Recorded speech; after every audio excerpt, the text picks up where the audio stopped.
ابھی وہ اسی شش و پنج میں تھی کہ کمرے کا دروازہ آہستہ سے کھلا۔ انائلہ نے سوچا کہ عارف آ گیا۔ اس کا دل تیزی سے دھڑکنے لگا، لیکن جب اس نے چہرہ اٹھا کر دیکھا تو سامنے خدیجہ بیگم کھڑی تھی۔ ان کے چہرے پر وہ خلوص اور محبت غائب تھی جو وہ اب تک سب کے سامنے دکھاتی آئی تھی۔ وہ بڑے سرد اور طنزیہ انداز میں چلتی ہوئی بستر کے قریب آئیں اور انائلہ کے سامنے کھڑی ہو کر اسے اوپر سے نیچے تک دیکھا۔ ان کا یہ روب انائلہ کے لیے بالکل نیا اور ہلا دینے والا تھا۔ خدیجہ بیگم نے انتہائی سخت اور زہر آلود لہجے میں کہا، ایک بات کان کھول کر سن لو انائلہ، میرے بیٹے پر کبھی حکومت کرنے یا اس کا دل جیتنے کی کوشش مت کرنا۔ تم اس گھر میں صرف ایک خاندانی ضرورت اور سمجھوتے کے تحت آئی ہو۔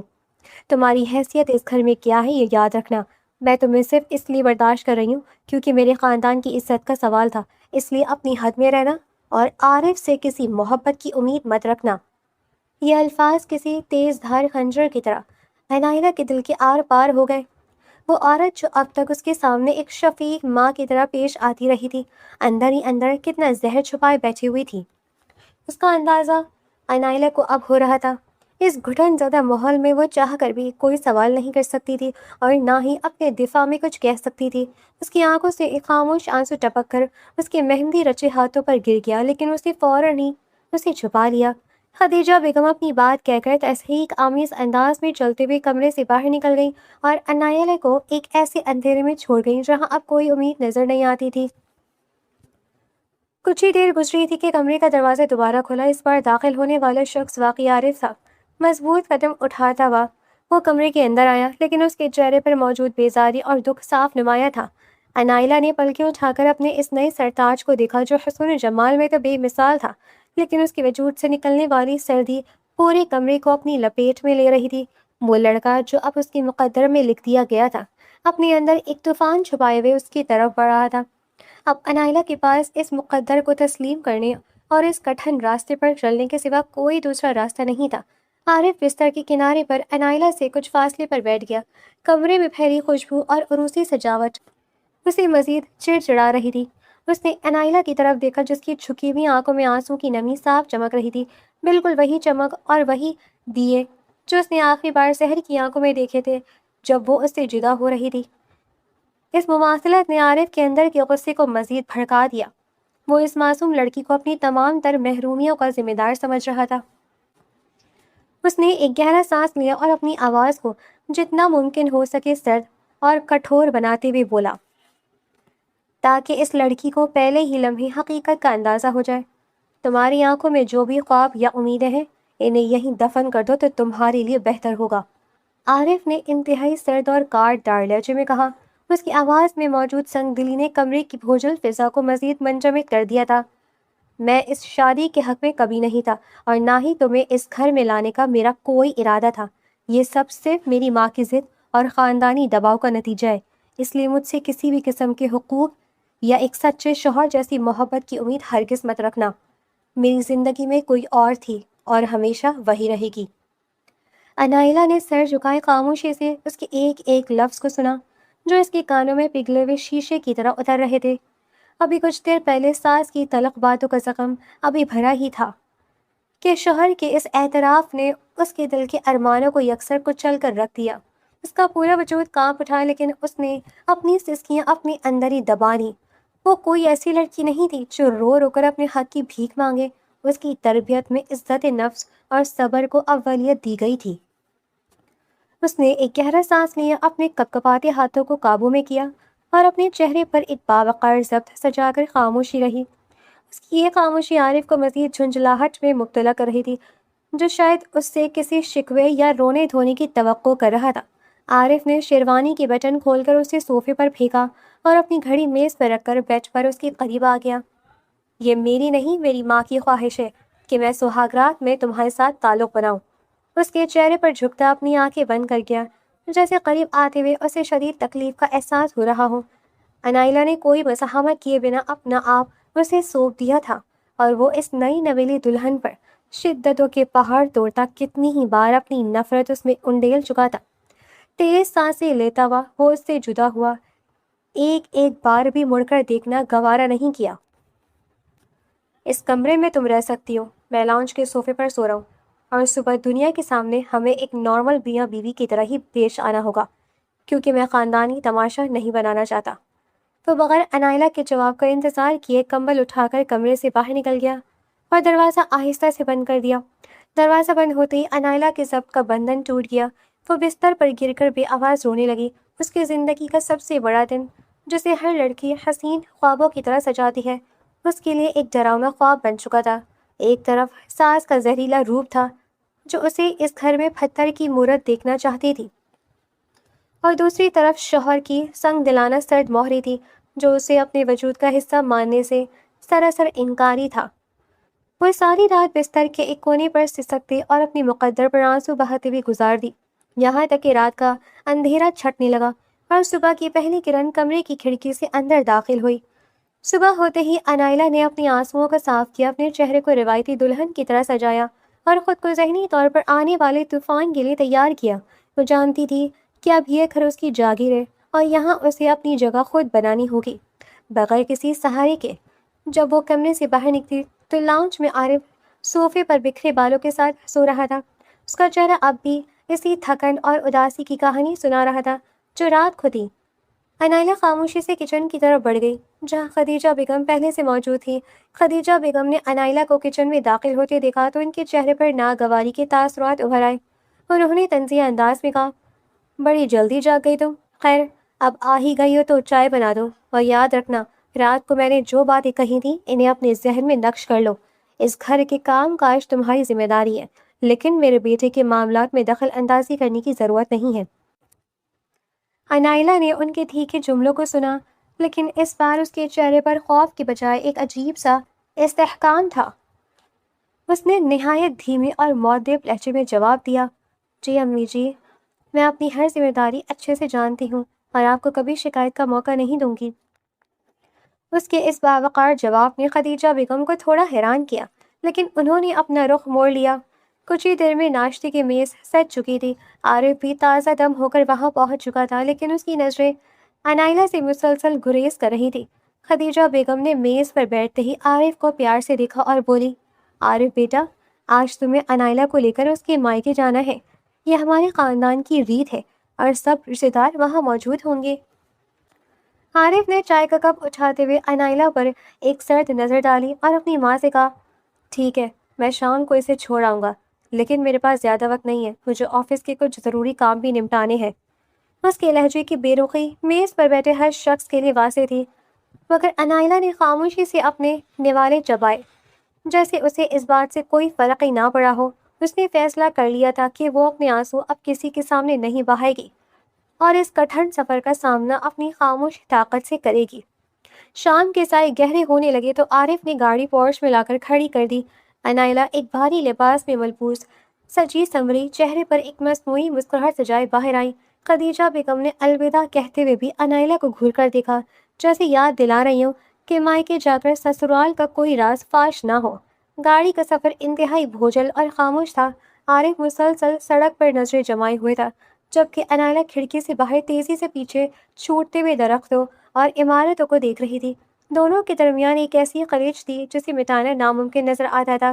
جب گاڑی انائلہ کے مائکے کے سامنے رکی تو عارف نے انجن بند کیے بغیر سرد لہجے میں کہا، تم اندر جاؤ، میں 2 گھنٹے بعد تمہیں لینے آؤں گا، میرے پاس اندر بیٹھنے کا وقت نہیں ہے۔ انائلہ نے ایک پل کے لیے اس کے سنگدل چہرے کو دیکھا، پھر گہرا سانس لے کر گاڑی سے اتر گئی۔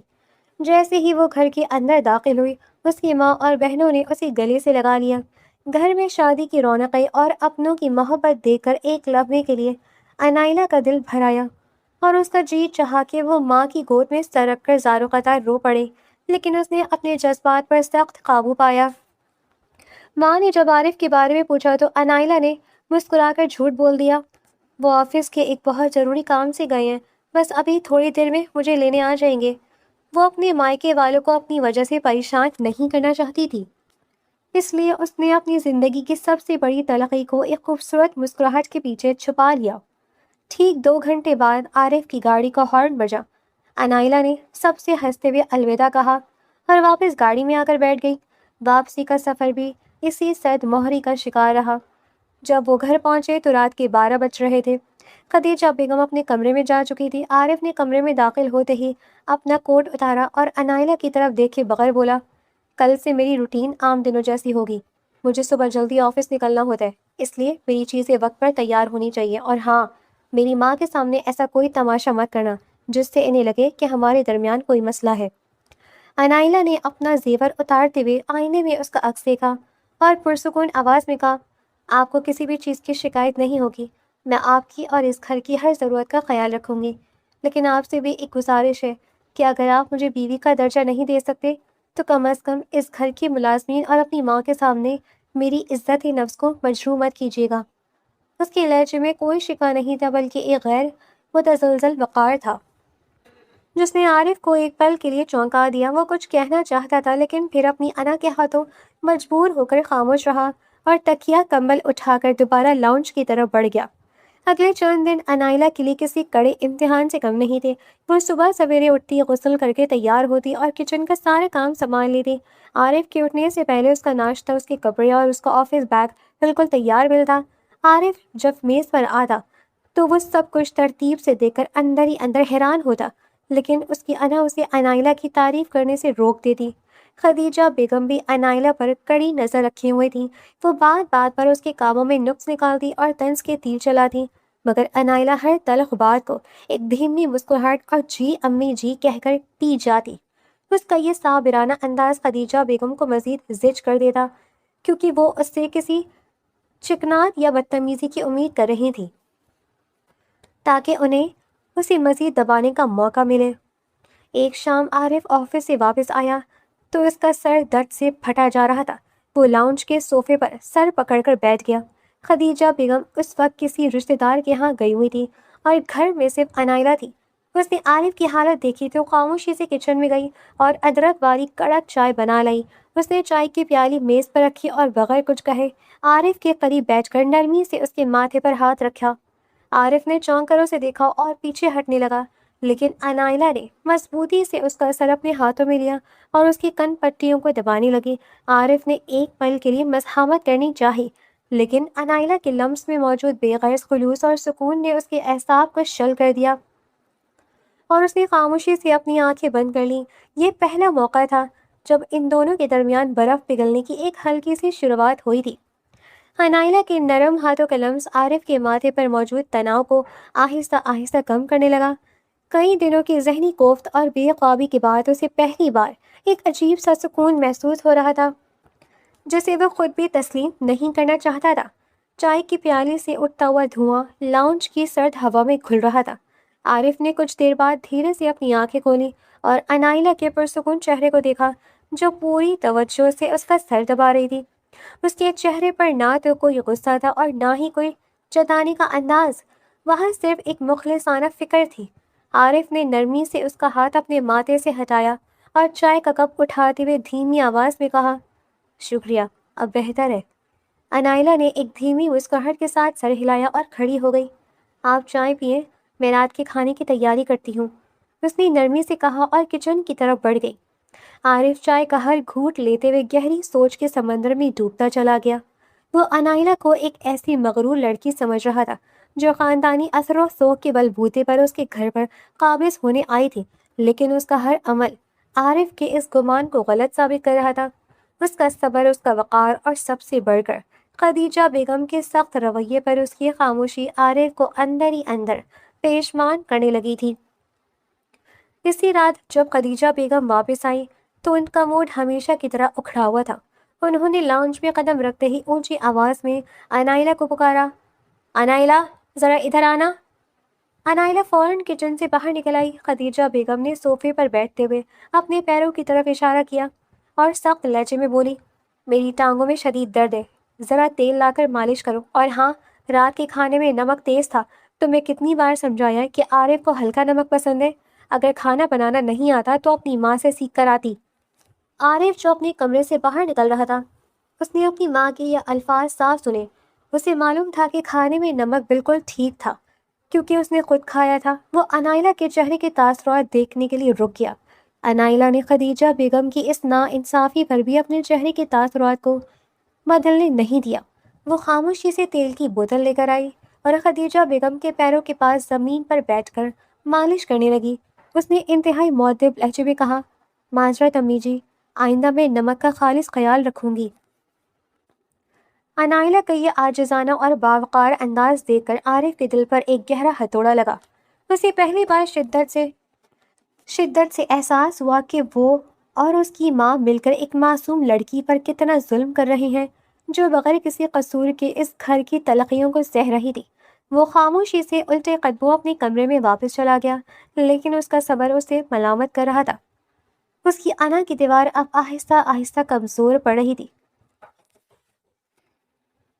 اگلے چند ہفتوں میں عارف کے رویے میں ایک نمایاں تبدیلی آنے لگی۔ وہ اب انائلہ سے بات کرتے ہوئے اپنے لہجے کو کھٹور نہیں رکھتا تھا، بلکہ اس کی آواز میں ایک نادیدہ نرمی جھلکنے لگی تھی۔ آفس سے واپسی پر اگر انائلہ اس کے لیے پانی لاتی تو وہ اب نظریں چرانے کے بجائے اس کی آنکھوں میں دیکھ کر پانی کا گلاس لیتا۔ انائلہ نے بھی اس خاموش تبدیلی کو محسوس کر لیا تھا، لیکن اس نے کبھی اس کا اظہار نہیں کیا اور اپنی خاموش خدمت جاری رکھی۔ ایک دن عارف نے دیکھا کہ انائلہ کچن میں کام کرتے ہوئے اچانک چکرا کر گرنے لگی۔ اس نے بروقت آگے بڑھ کر اسے اپنے بازوؤں میں تھام لیا۔ انائلہ کا چہرہ زرد ہو رہا تھا اور اس کی آنکھیں بند تھیں۔ عارف کا دل ایک پل کے لیے جیسے دھڑکنا بھول گیا۔ اس نے گھبراہٹ میں اسے صوفے پر لٹایا اور اس کے چہرے پر پانی کے چھینٹے مارے۔ جب انائلہ نے آہستہ سے آنکھیں کھولی تو اس نے عارف کی آنکھوں میں اپنے لیے سچی تشویش اور خوف دیکھا۔ یہ وہ خوف نہیں تھا جو کسی اجنبی کے لیے ہوتا ہے، بلکہ یہ اس شخص کا خوف تھا جو اپنے وجود کے ایک اہم حصے کو کھونے سے ڈرتا ہے۔ عارف نے تڑپ کر کہا، انائلہ تم ٹھیک تو ہو؟ میں ابھی ڈاکٹر کو فون کرتا ہوں۔ انائلہ نے اس کے ہاتھ پر اپنا کمزور ہاتھ رکھا اور دھیرے سے مسکرا کر سر ہلا دیا، جیسے کہہ رہی ہو کہ اب سب ٹھیک ہے۔ عارف نے ڈاکٹر کو فون کیا اور کچھ ہی دیر میں لیڈی ڈاکٹر گھر پہنچ گئی۔ تفصیل معائنے کے بعد جب ڈاکٹر کمرے سے باہر آئی تو عارف اور خدیجہ بیگم دونوں لاؤنج میں موجود تھے۔ ڈاکٹر کے چہرے پر ایک خوشگوار مسکراہٹ تھی۔ انہوں نے عارف کو مبارکباد دیتے ہوئے کہا، مبارک ہو، آپ والد بننے والے ہیں۔ انائلہ بھی امید سے ہیں۔ کمزوری کی وجہ سے انہیں چکر آ گیا تھا۔ انہیں اب زیادہ سے زیادہ آرام اور خوشگوار ماحول کی ضرورت ہے۔ یہ خبر سنتے ہی عارف کے وجود میں جیسے ایک سنسنی دوڑ گئی۔ اس کا دل خوشی اور ایک انوکھے احساس سے بھر گیا۔ والد بننے کا احساس اس کے لیے بالکل نیا اور اچھوتا تھا، جس نے اس کے اندر موجود ماضی کی آخری تلخی کو بھی پل بھر میں پگھلا کر رکھ دیا۔ دوسری طرف خدیجہ بیگم کے چہرے پر بھی دادی بننے کی خوشی صاف دیکھی جا سکتی تھی، مگر ان کی روایتی انا نے انہیں کھل کر مسکرانے سے روکے رکھا۔ ڈاکٹر کے جانے کے بعد عارف بغیر ایک پل گنوائے کمرے میں داخل ہوا۔ انائلہ بستر پر ٹیک لگائے بیٹھی تھی۔ اس کی آنکھوں میں ابھی تک تھوڑی نقاہت تھی، لیکن چہرہ ایک انوکھے نور سے چمک رہا تھا۔ عارف انتہائی دھیمے اور نرم قدموں سے چلتا ہوا اس کے قریب آیا اور بستر کے کنارے بیٹھ گیا۔ اس نے پہلی بار انائلہ کے دونوں ہاتھ اپنے ہاتھوں میں لیے۔ اس کے لمس میں اب وہ پرانی سردی یا بیزاری بالکل نہیں تھی، بلکہ ایک سچی تڑپ اور پیشوانی تھی۔ انائلہ، مجھے معاف کر دو۔ عارف کی آواز بھر آئی اور اس کی آنکھوں میں آنسوؤں کی نمی تیرنے لگی۔ میں نے اپنی انا اور ماضی کے موہم سے خواب کے چکر میں تمہیں بہت دکھ دی ہے۔ میں یہ بھول گیا تھا کہ جو لڑکی اپنا سب کچھ چھوڑ کر میرے پاس آئی ہے، اس کا مجھ پر اور میری محبت پر پورا حق ہے۔ تمہارے اس صبر اور خاموشی نے مجھے میری اوقات دکھا دی ہے۔ تم نے میرے زخموں پر مرہم رکھا ہے، اور اب ہماری زندگی میں آنے والی یہ نئی خوشی گواہ ہے کہ تم ہی میری اصل کائنات ہو۔ انائلہ نے عارف کی آنکھوں میں اپنے لیے سچی محبت، پیشوانی اور عزت دیکھی تو اس کی اپنی آنکھیں بھی چھلک پڑیں۔ اس نے کبھی عارف سے کسی بات کا شکوہ نہیں کیا تھا، اور آج اس کا وہی صبر رنگ لے آیا تھا۔ اس نے اپنے دوسرے ہاتھ سے عارف کے ہاتھ کو تھوڑا اور مضبوطی سے تھاما اور دھیمی سی مسکرا کر کہا، میں نے آپ سے کبھی کوئی گلہ نہیں کیا عارف۔ میں جانتی تھی کہ دلوں کے فیصلے وقت اور خلوص کے محتاج ہوتے ہیں۔ میرے لیے بس یہی کافی ہے کہ آج آپ میرے سامنے اپنی مرضی سے کھڑے ہیں۔ اگلے چند مہینے اس گھر کے لیے ایک خوشگوار تبدیلی کا پیش خیمہ ثابت ہوئے۔ عارف اب آفس سے سیدھا گھر آتا اور اپنا زیادہ تر وقت انائلہ کی دیکھ بھال میں گزارتا۔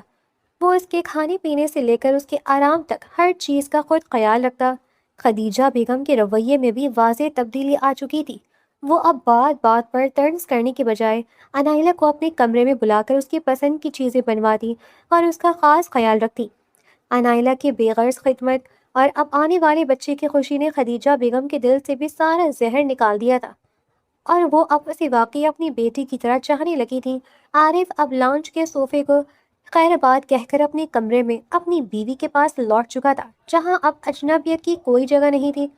وقت کے پڑ لگ کر اڑنے کے ساتھ ہی وہ مبارک گھڑی بھی آن پہنچی جس کا پورے گھر کو بے صبری سے انتظار تھا۔ ہسپتال کے کوریڈور میں کھڑا عارف مسلسل دل ہی دل میں دعائیں مانگ رہا تھا، اور اس کے چہرے پر موجود گھبراہٹ اس کی گہری محبت کی عکاسی تھی۔ جب آپریشن تھیٹر کا دروازہ کھلا اور نرس نے مسکراتے ہوئے اسے خوشخبری سنائی کہ اللہ نے اسے ایک انتہائی خوبصورت بیٹی سے نوازا ہے، تو عارف کی آنکھوں سے تشکر کے آنسو بہہ نکلے۔ وہ فوراً اندر گیا، جہاں انائلہ بستر پر لیٹی نقاہت کے باوجود ایک فاتحانہ اور پرسکون مسکراہٹ کے ساتھ اپنی ننھی پری کو سینے سے لگائی ہوئی تھی۔ عارف نے جھک کر انائلہ کے ماتھے پر محبت اور عقیدت سے اپنے لب رکھ دیے، اور پھر انتہائی نرمی سے اس ننھی گڑیا کو اپنے ہاتھوں میں اٹھا لیا۔ بچی کی گلابی رنگت اور معصومیت کو دیکھ کر اس کا دل ایک عجیب سی سرشاری سے بھر گیا۔ اس نے محسوس کیا کہ ایک بیٹی کا باپ بننا مرد کے کندھوں پر کتنی بڑی اور خوبصورت ذمہ داری ڈال دیتا ہے۔ وہ مڑ کر اپنی بیوی کو دیکھنے لگا، جو ان دونوں کے اس خوبصورت ملاپ کو دیکھ کر مسکرا رہی تھی۔ عارف نے بچی کو انائلہ کے قریب کرتے ہوئے کہا، یہ بالکل تمہاری طرح خوبصورت ہے انائلہ، بس اس کی آنکھوں کا رنگ مجھ جیسا ہے۔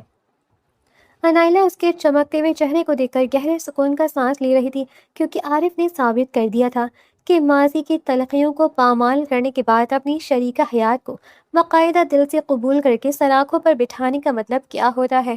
اس نے عارف کی طرف دیکھا اور انتہائی دھیمے اور نرم لہجے میں بولی، عارف، آپ جانتے میں نے اس کا نام بھی رکھ لیا ہے۔ عارف نے حیرت سے اسے دیکھا اور مسکرا کر پوچھا، اچھا، میرے بغیر ہی نام سوچ لیا؟ چلو بتاؤ کیا نام رکھا ہے؟ انائلہ کے چہرے پر ایک دلکش اور گہرا ظرف چمک رہا تھا۔ اس نے عارف کی آنکھوں میں جھانکتے ہوئے کہا، میں نے اس کا نام سحر رکھا ہے۔ سحر؟ عارف یہ نام سن کر ایک پل کے لیے بالکل ساکت رہ گیا اور حیرت سے اپنی بیوی کا چہرہ دیکھنے لگا، جہاں نہ تو کوئی طنز تھا، نہ پرانا غصہ اور نہ ہی کوئی شکوہ۔ وہاں صرف ایک ابدی چمک اور سچی محبت تھی۔ انائلہ نے اس کے ہاتھ پر اپنا ہاتھ رکھا اور نرمی سے بولی، ہاں عارف، سحر، میں چاہتی ہوں کہ اس کا نام اور اس کا ذکر اب ہمارے گھر میں کسی دکھ یا پیشمانی کے طور پر نہیں، بلکہ اس معصوم محبت اور ایک نئی صبح کی روشنی کے طور پر ہو، جس نے بظاہر تو اپنے سب کچھ کھو دیا، لیکن در حقیقت اس محبت کو دگنا کر کے ہمیشہ کے لیے ایک خوبصورت بیٹی کی صورت میں ہمارے حوالے کر دیا۔ عارف انائلہ کے اس اعلیٰ ظرف اور بے مثال محبت پر بے اختیار تڑپ اٹھا۔ اس نے جھک کر دوبارہ اس کے ماتھے پر اپنے لب رکھ دیے۔